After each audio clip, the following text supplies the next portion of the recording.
Hi, welcome to the F1 Time Portal, an F1 history podcast by two Formula One nerds. I'm your host, Rosa. And I'm your super host, Luigi. And today we're talking about 1951. Let's go! And introducing special guest, Dan. Hey, Dan. Hey, Luigi. Hey, Rosa. How you going? Hello, Dan. Good. How are you? Good, thanks. Well, special guest sounds a bit better than friend, doesn't it? Yeah, just to explain the relationship between Dan and us. Dan and I went to high school back in the dark ages. We did. At least that was our experience, at least. Yeah, that's right. Yeah, we went to camps on Kangaroo Island, which is in South Australia. Yeah, it was great. And Dan and I have remained friends since, while we start getting grey hair and stuff. So that's pretty good. And thinner hair in my case. So, Dan, welcome to your first episode. We know we're going to have you back many times. Can I ask you what got... Is that right? That's right. Yeah. We've spoken to your wife. It's confirmed. So what got you into Formula 1? We'll see how we go after the first one. Then if you want to have me back, then we can talk about it. How about that? Okay. So what got you into Formula 1, Dan? Well, going to the first race in 1985 when it first came to Adelaide. I was only 11 or 12 at the time. Went with my dad. Yep. Got there at 6:30 in the morning, something like that, so that we could get good seats. Wow. And yeah, so waited out, I don't know how many hours it was, 5 or 6 or 7 hours before the race actually started. Yeah. But yeah, when it did, it was just absolutely awesome. Loved the speed, but the sound of them just absolutely blew me away. Yeah. Back then they had like a thunderclap type of sound, popping and cracking of the engine. It sent like thunderous shock waves through your body. And they sound good now, but back then it was just it was unbelievable. So it kind of had me from that point. Wow. And I remember we'll get to 85 hopefully if this podcast goes that long, but that was a pretty great race. I mean, Keke Rosberg won it and Niki Lauda dominated it actually, but retired halfway through or something. I remember that. Yeah, that was a great race. And I remember standing in the middle of Brabham Straight just to get an appreciation of how fast they were.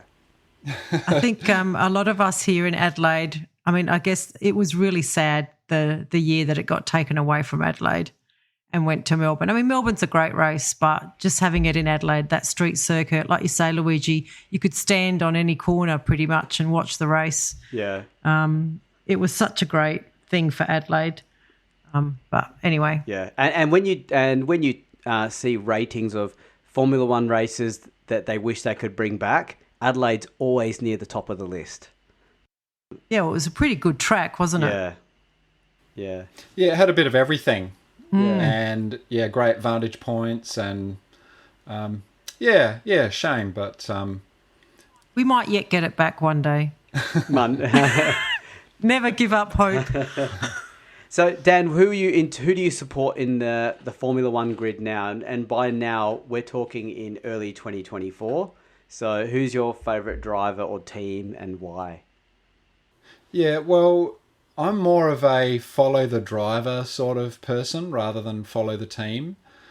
So, yeah, my favourite's Daniel Ricciardo. He's my first, second and third favourite. Yeah. But before him, Mark Webber was my favourite. So I think you can sort of get... I can see a pattern here, Dan. Dan. Yeah, there is a pattern for, any people that... Yeah. I like Sherlock Holmes. Yeah.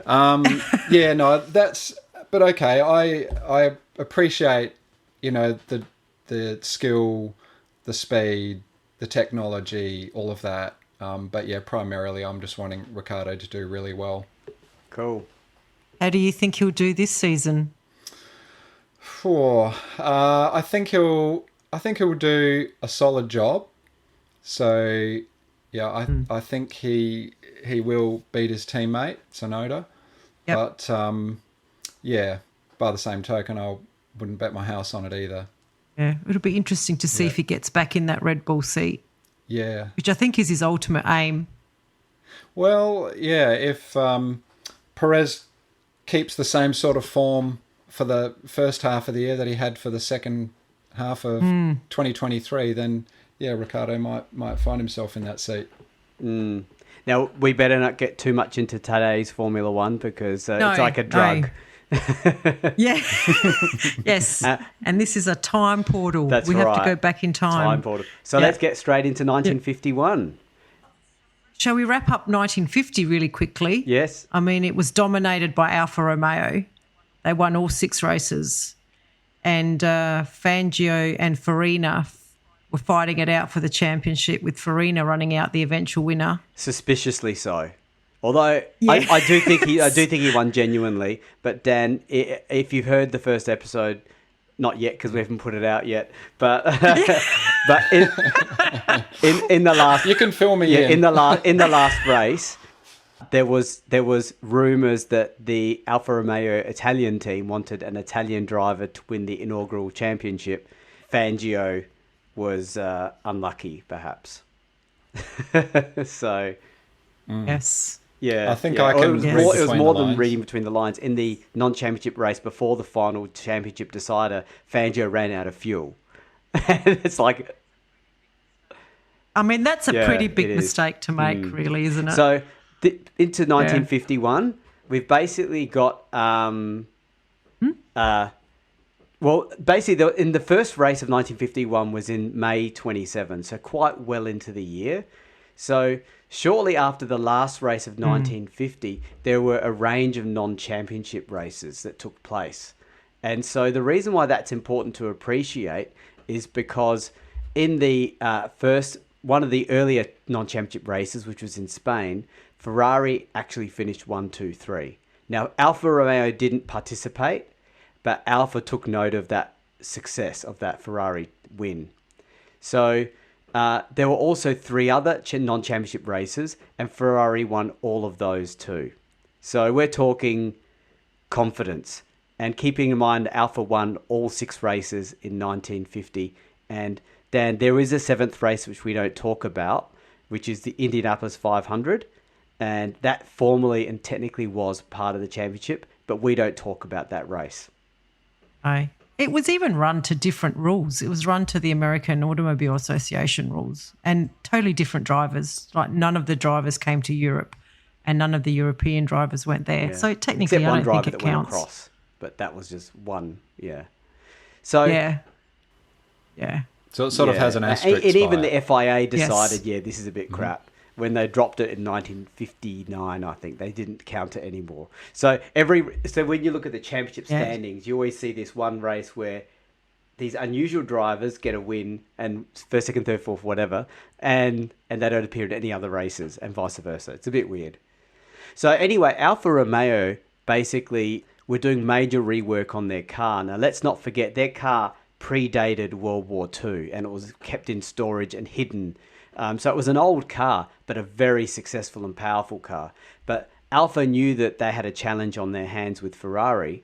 So they basically made their car more powerful, which involved a very rich fuel mixture, which reduced fuel efficiency, which meant additional fuel tanks, which affected the weight of the car, which affected the handling. So the Alfa Romeo that dominated in 1950 was under a bit of pressure in 1951. So the scene was set for... Yes. Yes. Another So interesting we'll get season. straight into the Swiss Grand Prix, shall we? So the first official championship race of the season, 42 laps, and Alfa Romeo entered with 4 drivers, with their 2 traditional leading drivers in place, like Farina, the 1950 world champion, who was, by this stage, about 44. Yeah. Years old. Yeah, what else could I... But Yeah, about the same pretty age as much. Alonso. Not far now. off. Not far off. Fangio Yeah, at this stage exactly. was about 39, by the way, and Fangio was like the young gun of the team.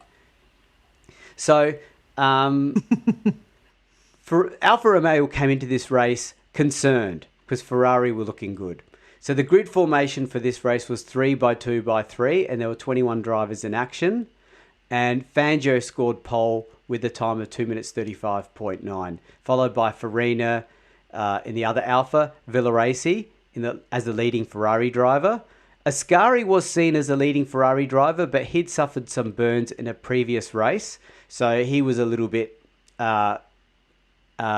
struggling in pain, I guess. And he still qualified 7th and was racing. And they also had this new young driver called Taruffi who joined the Ferrari team as well. So race day itself was pretty atrocious with weather. And so the organisers allowed the drivers to do an installation lap. Yeah, I suspect... Now, Dan, we don't research to the nth degree, but we're calling this the first formation lap in history. Yeah. If it wasn't... Yeah. It was 1951. Yeah. There was no TV, so No. no one was going to probably prove you wrong. It's the first time that Mike Lang's book, Grand Prix, mentions it. So that's the reference I'm using. Yeah. So anyway, the race started and the Alphas took off with Fangio in the lead. By lap 8, Ascari, who was lying in 6th place, was in real pain and pretty much let new boy Taruffi through in the other Ferrari. Now, Taruffi went on a charge, passing the 2 second-rate Alfa Romeo drivers that were ahead of him. Now, I'm not even naming them because we focus on the drivers that made a real difference and counted in the championship. So I'm sure there's some people listening that are going to be quite upset that I'm just not even naming them because I didn't write down their names and I wrote my summary, but I wrote them the second-rate Alfa Romeo drivers. So on lap 15, the Ferrari's main hope, which was Villaraci, who was sort of their stand-in number one, was blinded by rain spray and had an excursion into a hedge. Hedge was like, when you say hedge, was that like the safety hedge? Yeah. Hedge as in there was a cow nearby, or... Well, there were in some races, and in fact most races, they didn't have much in the way of barriers anyway. So some of the drivers had people standing like 1 meter, 1.5 meters away from the edge of the track. So it's pretty insane. So a hedge was probably, you're right, Rosa, safety hedge. A safety hedge, yeah. So at half distance, the Alphas of Farina and Fangio pitted, with Farina taking the lead. But not for long, as Fangio retook the lead 5 laps later. Then on lap 31, now I don't profess to have excellent pronunciation, but a driver called Louveau in the Lago Talbot, which is one of the French teams, the underpowered and unreliable smaller French teams, somewhat similar to a current day French team. I was going to say, yeah, nothing's changed. Yeah. Isn't it funny how a lot of like the characteristics of the modern day teams is like a lasting legacy from this time? Like we saw some Ferrari bad decisions in, this era, and I think we see that as we go through history. And now the French team, very unreliable. Yeah. Still unreliable. That's right. And in this case, Louveau actually spun off and broke his leg.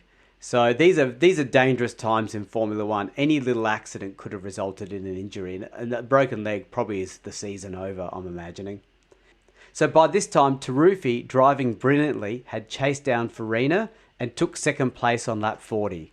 So that's pretty impressive. This is the dominant Alpha being passed by Ferrari towards the end of the race.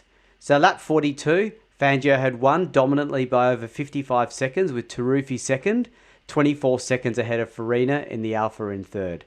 And Ascari finished 6th, 2 laps down.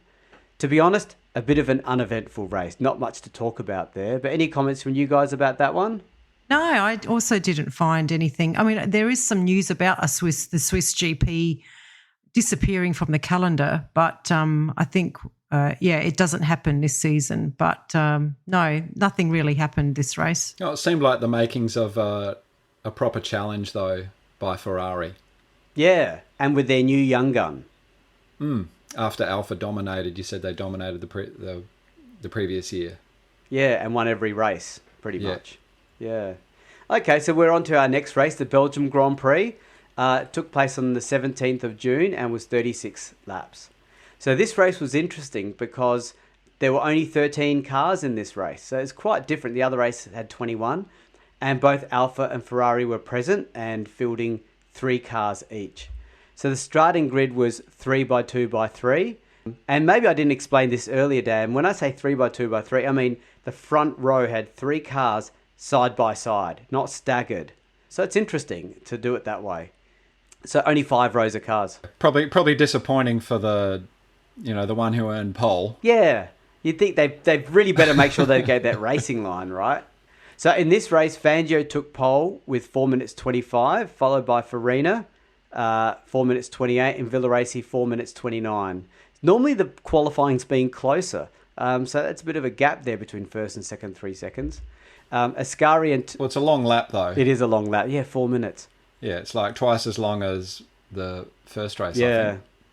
So Ascari and Taruffi rounded out the first 2 rows.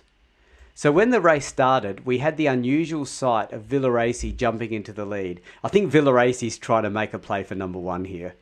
Mm. You know? Yep. Ascari's got injured. Take advantage of it. You know?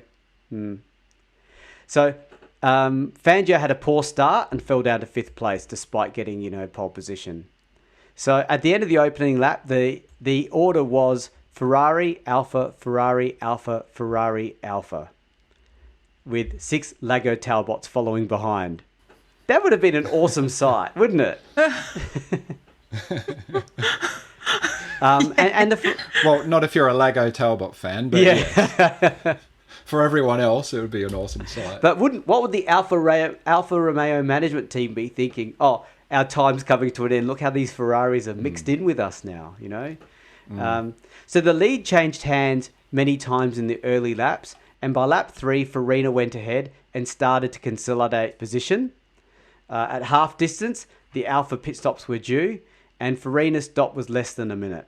Most of the stops at this time was about 30 seconds, so less than a minute could have been 30 seconds, but that's the way it was written in the reference document I had. However, Fangio's pit stop was nearly 15 minutes, as he had a problem with his rear wheel. And one thing that was noted was that while they had to replace the entire wheel hub, Fangio's attitude was praiseworthy as he quietly sat with a drink. Not the way a driver would act nowadays, I'd say. Definitely not. No, I think there'd be a fair bit of bleeped out commentary coming from the cockpit. So when he resumed in the race, he was like 4 laps behind. By the end of the race, though, the 2 Ferraris of Ascari and Villaraci had both stopped for fuel and tyres and pretty much finished second and third. Farina was clear leader, won the race easily, and despite needing to stop a second time for more fuel and tyres, he went on to comfortably win by 3 minutes. So, wow. Another bit of a dull race. Yes. So how was the championship standing at this stage, Rosa? So we have Farina in the lead on 12 points, followed by Fangio on 10 points. I'm going to not talk about the Indy person. And then we have Ascari and Taruffi together on 6 points. So the same 2 protagonists of 1950 pretty much dominating again. Yep. Yep. Okay. French Grand Prix, July 1, 77 laps. So with a 23-car field, the focus of attention remained on the continual duel between Alfa Romeo and Ferrari. And when we say continual duel, Ferrari haven't won a race yet. So let's just keep going. No. Yeah, it's just the organisers hyping. But they're pressing. The yeah. Ticket sales. Yeah. Even in 1951, money's money, right? So Fangio led qualifying with a time of 2 minutes 25, followed by Farina, and Ascari made the front row of the 3x2 by, I think, 3 grid formation. Of interest was Argentinian driver Gonzalez, who made his Formula One debut in the Ferrari, replacing the unwell Taruffi, and he qualified 6th, which is pretty good. And I did a little bit of research. Gonzalez was around 29 years of age. Ooh, a young buck. He was a baby. Yeah. I'm surprised they let him on the track. Yeah. Considering Fagioli in one of the Alfa Romeos was about 54. Wow. And he was actually recalled for this race in the Alfa. I don't know why exactly, but he qualified 7th. So, yeah, you got a 54-year-old and a 29-year-old on the track. So Fangio shot into the lead on what was a very nice sunny day, and the two Ferraris of Ascari and Villarace following. Farina developed wheel spin and slipped back. So at the end of the first lap, Ascari edged ahead of Fangio with Villarace in third. Then suddenly on lap 10, Ascari retired from the lead with gearbox failure. However, Fangio was in trouble with a misfiring engine, with his newly acquired lead lasting only one lap. So now we've got a bit of action happening, a few lead changes and stuff. So with these retirements, by lap 20, Farina moved into the lead, with Villarace in the Ferrari over a minute behind. Villarace, who's trying to be the Ferrari number one. So Fagioli was now in third place. So, I mean, he did drive in 1950, but didn't do very much. But he was up there. However, in those days, he was obliged to give his car to Fangio because, yeah. Team orders. They started already. They started back then. Yeah. So by lap 27, Farina was leading Gonzalez, who was on his Formula One debut. When Farina had his pit stop, he still returned in the lead, which is pretty impressive. So when Gonzalez stopped 7 laps later, he handed his car to Ascari. How full on is that? He was second place on his Formula One debut, 29-year-old, and he had to give his car to Ascari. So, during the race. Yeah, just like Fagioli gave his car to Fangio. But apparently Fagioli was so angry about this that he quit Grand Prix racing on the spot. This was the only race he raced in 1951. He was 54. Oh, did he come back in a later year? He quit it. He's 54 years old. Wow. I don't know that he would have gotten a call back, but he was so furious at handing over his car to Fangio. I mean, let's face it. He quit on the spot. If you're going to do a mic drop, do it when you're 54. Yeah. You know? There's not much more Formula One in your career ahead of you. So yeah, leave on a high, you know? No. So yeah. Make an impression. Nowadays the driver would just ignore the team principal telling them to do that. Except he probably had to come in for fuel anyway. They'd probably refuse to fuel him up if you didn't manhandling a driver hand the car off over. The car. That would be awesome. So when let me see where we're up to. So when Gonzalez stopped 7 laps later, he handed his car to Ascari, which I said before. But all eyes were on Fangio in Fagioli's car, who was setting blistering times. So we got Fangio not happy that he had a fault with his car, and there's Farina waltzing away in the lead. So within 4 laps, Fangio was within a minute of Farina, having passed both Ferraris of Ascari and Villarace. Then on lap 44, Fangio stopped again for fuel and tyres, enabling Ascari back ahead of him. At this time, Farina drove into the pits with his tread flapping on his tyre, which is something that happened quite a lot in those days, because these cars had pretty big horsepower. We're talking about 400-ish horsepower, and these tyres were probably on par with, I'd say, a motorbike front tyre. Yeah. So when Farina dove into the pits with his tread flapping, he overshot his pit entry and also had a much slower pit stop at 3 minutes. So this left Fangio to chase down Ascari, because Fangio had to do another stop. So Ascari lost the lead on lap 50 for a brake adjustment, and despite Fangio having to make another stop 11 laps later, he had built up enough of a lead to win the race. So the final results were of this race, and I'm going through this to explain it because the points are unusual. Fangio first in Fagioli's car, so he scored 4 points plus 1 point for fastest lap, so 5. Ascari was second in Gonzalez's car, so he got 3 points, and Gonzalez also got 3 points. And Villarace, who finished in his own car, came third and got 4 points. So it's a bit of a weird mix, 5, 3, and 4. Villarace probably feel like he won that race. Yeah. He was the first one who was actually driving his own car. Okay, so how's the championship looking? No, all good. So, well, Fangio has taken the lead now with 15 points, ahead of Farina on 14 points, Ascari on 9 points, and Villarace on 8 points.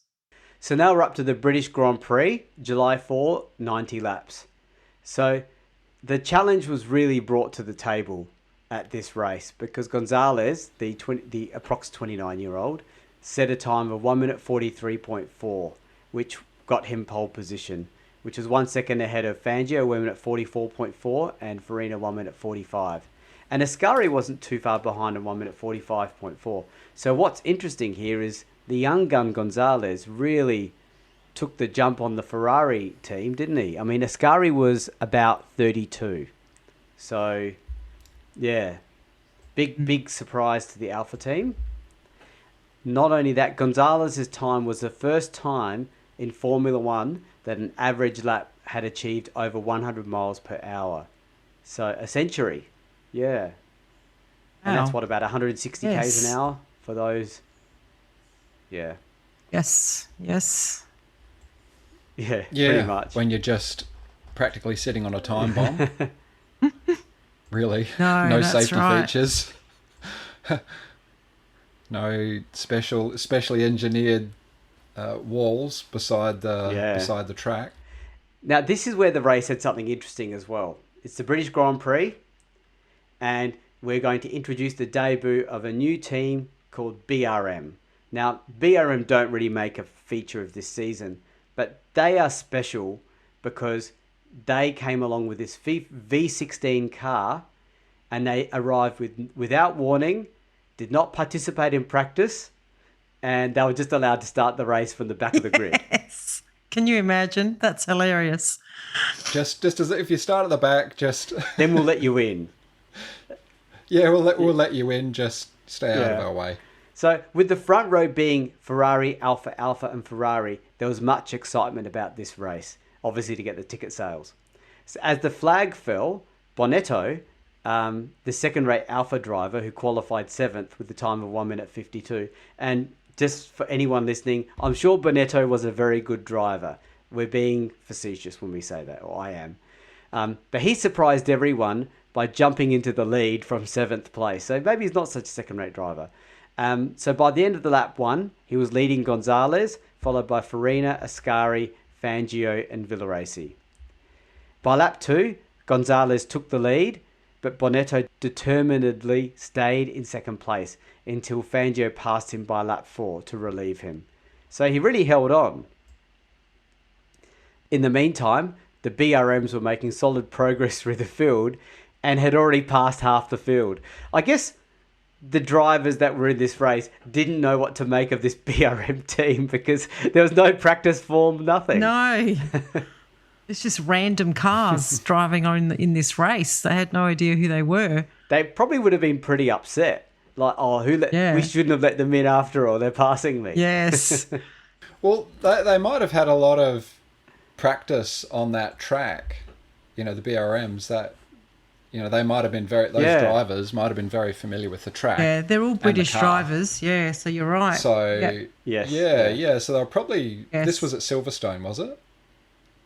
Yeah. So they might have been really familiar with the track and totally ready to go, even though they didn't get practice on that weekend. Yeah, okay. We may not mention if they don't achieve much, but we'll see. By lap 10, Fangio passed Gonzalez for the lead, with these two drivers already 25 seconds ahead of the rest, with the rest being Ascari, Farina, and Bonetto. So while Fangio was in the lead, his Argentinian compatriot, I did mention Gonzalez was Argentinian, his Argentinian compatriot was staying with him just. On numerous occasions, he was hitting straw bales at Beckett's, just trying to stay with the leading Argentinian driver, I guess you could say. So, yes, I should have said straw that. bales. How dare I? Yeah. Yeah, So come the on, persistence Luigi. paid off, though. So Gonzalez was probably putting Fangio under quite a bit of pressure. And on lap 38, Gonzalez regained the lead and the crowd were on their feet. So we've got Ferrari battling Alfa for the lead of an actual championship race. Because remember, at this point in time, Alfa Romeo have won every single race.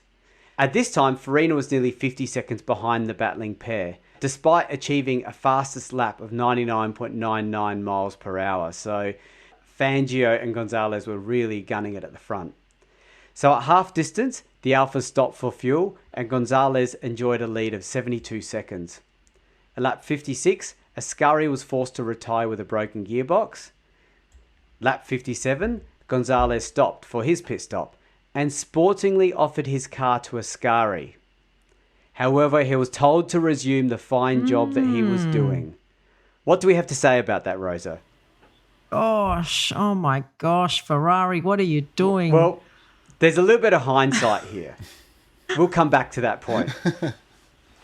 Yes. Yeah, we'll come back. Yes, So, we have to come back to Gonzalez, this is his second race and he's leading the race and he offered his seat. That's pretty full on. it. Yeah, that's... So, Yep. Gonzalez returned back into the lead by almost a minute versus Fangio, and he finished first by almost 51 seconds ahead of Fangio with a distant Villaraci in third, Bonetto doing well in fourth, and the first of the BRMs in fifth place. There you go, Dan. Parnell, fifth place. And both BRM drivers finished fifth and seventh. Impressive. And they suffered blisters and excessive heat. So, if they knew the track, they should have known about the blisters and the excessive heat, right? Yeah. Well, I mean, I don't know if they'd done a full race distance in those cars.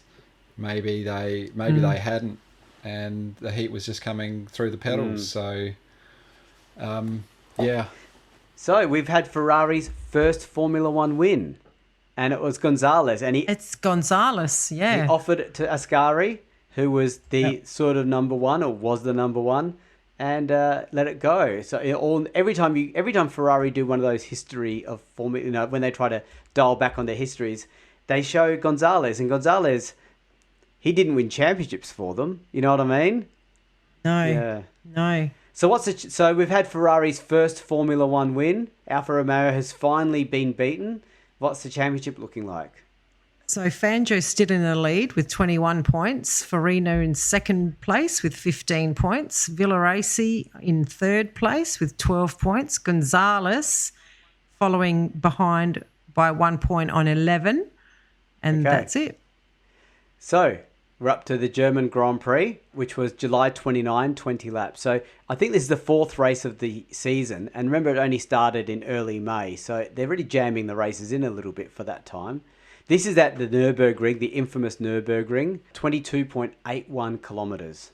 This was actually the first German Grand Prix since World War II. And this was a track that Jackie Stewart, who we obviously is not going to be making an appearance for quite some time, coined as the Green Hell, because it's such a daunting, challenging track. A track you pretty much can't learn, 22.8 kilometres.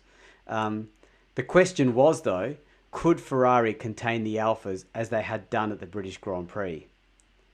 So Ascari, who had won the previous year's F2 race, took full advantage of his experience on this circuit and took pole with 9 minutes 55.8, ahead of Gonzalez, 9 minutes 57, followed by the Alphas of Fangio and Farina. So on race day, Farina made a strong start, but by the end of the first lap was fourth behind Fangio, Ascari and Gonzalez. Now, one lap being about 10 minutes, remember? So by lap 5, Ascari duly challenged and took the lead. The Alphas pitted on lap 6, allowing the Ferrari duo of Gonzalez and Villaraci through. By lap 8, the Alphas of Fangio and Farina had made up for their lost pit time, but Farina had to retire with gearbox problems. So aided by the Ferrari pit stops at half distance, Fangio closed right up again and passed Gonzalez and then Ascari for the lead. So Fangio needed to make a second stop for fuel on lap 14, which cost him the lead of the race. Also with gearbox problems causing him to stall leaving the pits, this enabled Ascari to build an advantage of over 50 seconds. So Ascari had to stop again on lap 17 for tyres. he had enough in hand to still win by 30 seconds and claim a second consecutive victory for the Ferrari team. Furthermore, Ferrari claimed 5 of the top 6 places, with Gonzalez 3rd, Taruffi 4th, Villarace 5th, and Fischer 6th. And Fischer was like I think a privateer Ferrari driver or something like that. So, Yes. Yep. Ferrari came out full force here. Yeah, it feels like the race where it turned. The balance of power between Alfa and Ferrari is properly turning. It wasn't just a one-off. And then 5 of the top 6 places. So I think we've got I think you're spot on, Dan, and I think you've flagged something that's going to happen in the future. Yeah. So do you want to give us the championship recap, Rosa? Because I think we're up to the last race of the season. Yeah. Is that right? No, the second. No, there's 2 races to go. Yes, it's 2 more. There's 2 more. Yeah. There's Italian and Spanish. But yeah, at the end of the German GP, we have Fangio in the lead on 27 points. Now, he had actually amassed 28, but you can only use your 4 best finishes. So he was on 27 points. Ascari's jumped into the second place on 17 points, ahead of Gonzalez on 15 points, Farina on 15 points, and Villarace on 15 points. Okay, so can you remind me how many points behind us was Ascari at this stage? He's 10 points behind at this. Okay. Yep. Okay, so we're at the Italian Grand Prix at Monza, September 16, and it's an 80-lap race. And it takes a lot for me to not say Ferrari's home track, because I have to keep reminding myself Alfa Romeo were also an Italian dominant team. Yes. So it showed, though, that the development race was on, and Formula One hasn't changed one iota, because Alfa arrived at Italy with a revised Alfa 159M. So these cars had stiffened chassis, improved axles, remolded tails, slight engine modifications, twin exhaust pipes, and it was on. So for Alfa Romeo had just been smacked twice in a row, and they were not taking it lying down. The interesting thing was that Ferrari were demonstrating very good abilities at streamlining, and I think the term streamlining is the same as slipstreaming today. It's just streamlining was a term they used back then, and they were able to get some really good times with this slipstreaming type strategy. Okay. But while it confirmed Alpha, it didn't change what they did on practice and qualifying, because basically Fangio got pole position with 1 minute 53.2, Farina second, 1 minute 53.9, and Ascari and Gonzalez third and fourth. So the race was a 4x4x4 grid. So with 24 drivers entering and 22 starting, it was a 6-row start. So quite a few cars in this race, actually. So for race start, Fangio took full advantage of his pole position. So Dan, you mentioned how they're just side by side, but he took full advantage of it. So I'm sure they must have had a racing line philosophy there, right? Yeah, there'd have to be some reason for getting pole. Yeah. Some incentive for getting pole, I would say. Yeah. Either that or maybe they let them actually start. Whoever gets pole start where you want on the grid. I wouldn't be surprised if they did do that. It was very fast and loose back then. So on lap 8, Fangio retook the lead until lap 13, which is when he had a tyre tread issue and he had to stop, which enabled a group of drivers to basically pass him.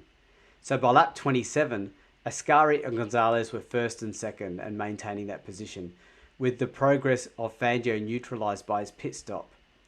Even after their scheduled stops of the Ferraris, they retained their first and second positions. So Fangio did his best to stay with them, but by lap 39, his engine started having problems and he was out. Once again, the previously bulletproof Alfa Romeo were out bar one car, which was Bonetto's car, which was taken over by Farina at this stage. So for the second half of the race, there was little change, other than Farina beginning to close in on the leading Ferraris. And to give an example of this, by lap 55, Farina had reduced Gonzalez's lead from 50 seconds to 7. So he really was on a bit of a charge in Bonetto's car. Farina then dashed into the pits for tyres and fuel, but an issue with a tricky wheel caused Farina to lose well over a minute versus Gonzalez's subsequent stop, which was only 30 seconds. So Farina still continued to try to chase down Gonzalez, but then faced a split fuel tank and finished a gallant third behind the two Ferraris a lap down.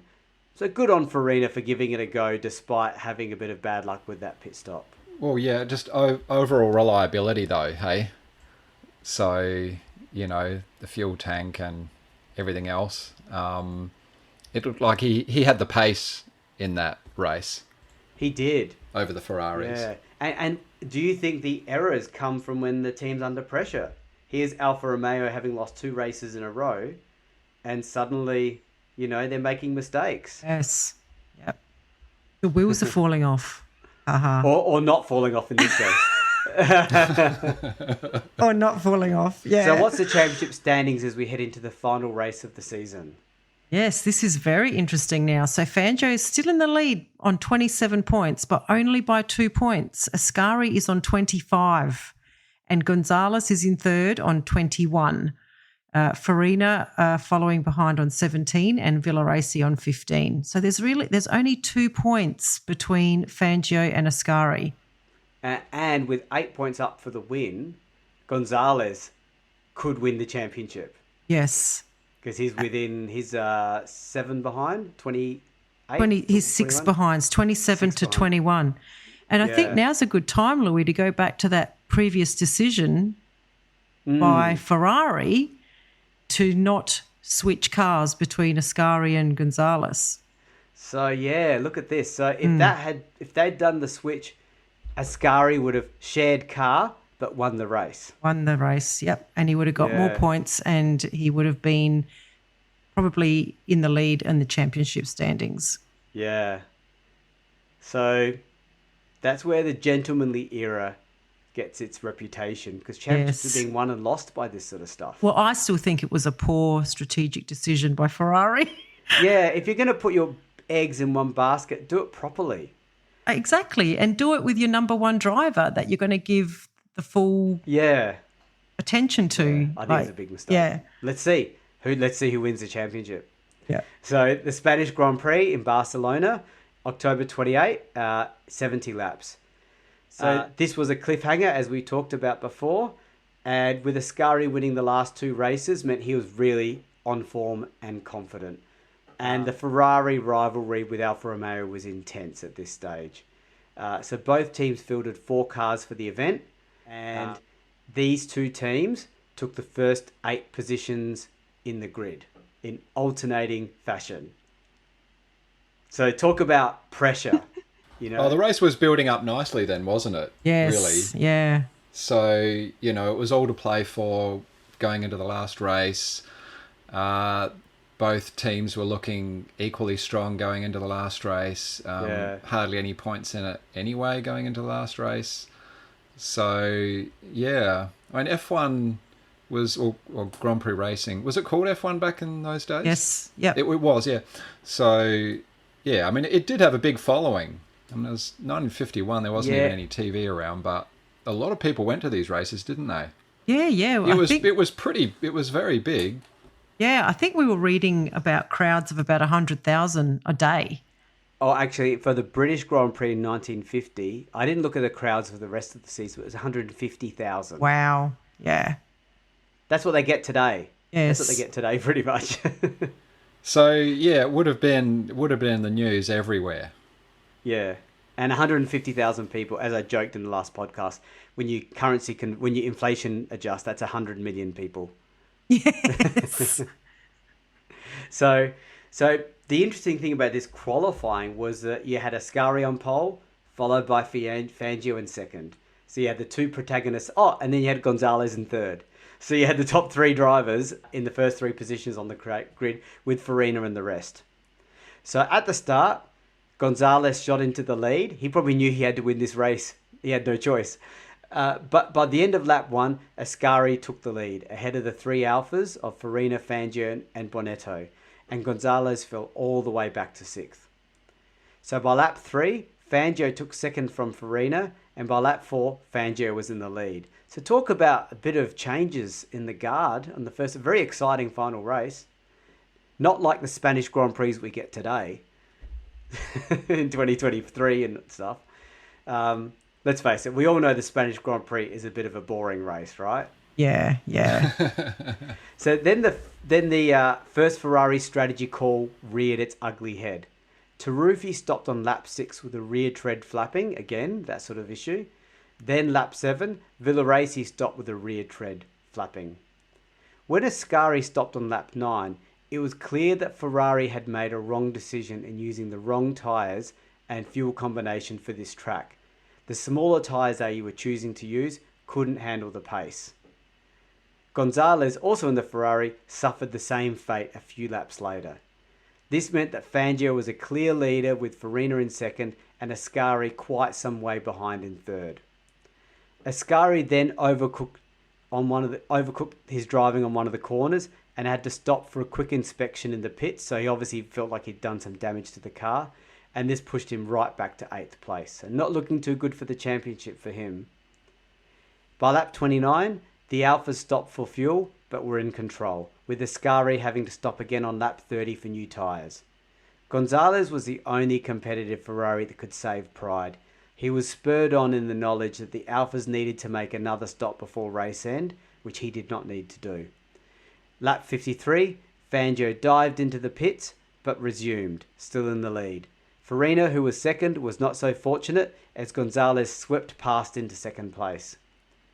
Fangio won the race and thus his first championship, with Gonzalez 2nd, doing pretty well in that compromised Ferrari, 54 seconds behind, and Farina in 3rd. Ascari gallantly fought back to 4th, 2 laps behind. And that's our last race of the 1951 season. So what happened in the championship? Yeah, well, Fangio, like you say, won it with 31 points. Ascari finished 2nd on 25. Gonzalez 3rd on 24. It turned out that gentlemanly act by Gonzalez didn't cost Ascari the championship. But it could have. Well, it was really the team, though, that made the decision. I mean, they made another mistake technically in this race, didn't they, with the wrong fuel setup and the wrong tyres. Yeah. So in the end, it wouldn't have mattered. But, it would have been closer, I guess. And who knows if you can't go back and rewrite history. That's not what this podcast is trying to do. Yeah. But, I still think it was a mistake. I mean, you never know. If there was more pressure on Fangio, he might have made a mistake. True. Yeah, he was cruising by the sounds of it. Yeah. That's right. It feels like he earned it, though. I mean, you guys have read through the history, obviously a whole lot more than I have, but Fangio did feel like he was sort of there or thereabouts always at each race. Oh, yeah, absolutely. That, he was getting a result. Yeah, if he wasn't, it was due to reliability. Yeah. But driving wise, he always seemed to be, pretty consistently there. And the especially. Go on, Rosa. I was going to say, especially in the Alpha that was losing ground to Ferrari every race, he did well to keep it up there.